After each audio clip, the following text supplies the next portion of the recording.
यसैबाट सिरिज प्यारालल पनि गर्न सक्नुहुन्छ।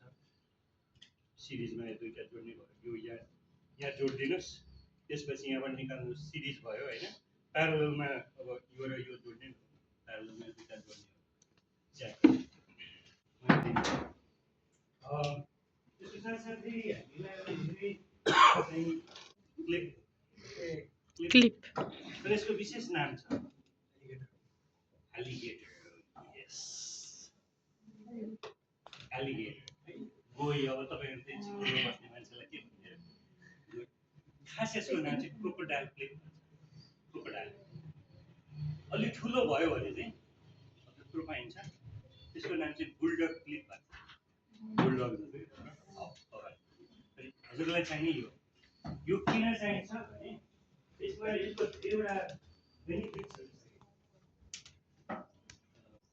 जोडेपछि अब यो यसले लगेर जे च्यापे पनि भयो, बत्तीका होइन टिप्सहरूदेखि लिएर रेजिस्टर्सहरू के च्याप्नुहुन्छ, च्याप्न सजिलो भयो, कनेक्सन एकदमै सजिलो भयो। यदि तपाईँसँग यस्तो छैन, पुरानै हाम्रो जमानाको जस्तो त्यो नाङ्गो तार अथवा इन्सुलेटेड तार त हो, तर यस्तो च्याप नभएको छ भने यसको यहाँनिर यो स्क्रु छ, त्यो स्क्रुमा बाँधिदिनु भयो भने हुन्छ। स्क्रुमा ल्याएर स्क्रुमा बाँधिदिने, अनि त्यसपछि कनेक्सन गर्ने एकदम सजिलो हुन्छ। क्रोकोडाइल क्लिप्सहरू कलरको कुनै अर्थ छैन, ब्ल्याक एन्ड व्हाइट यो बनाएर राखिराख्नु भयो भने अब क्रोकोडाइल क्लिपले ट्याक्क तपाईँले क्लिप गरिदिनु सजिलो भयो।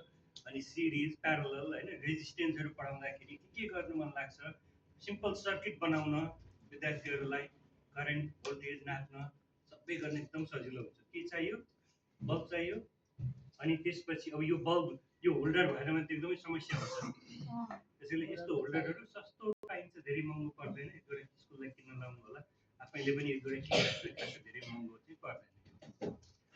यो भएन भने अब अर्को बल्बबाट पनि हुन्छ। यो मोटरसाइकलको आजकल यो अलि हराउँदै गए, एलइडीतिर जानुभयो उहाँहरू होइन, तर यिनीहरू पनि पाइन्छ। यो डाइरेक्ट कनेक्ट गरेको छ, हजुरले यहाँ जोडिदिने मात्रै हो, सजिलो हुन्छ।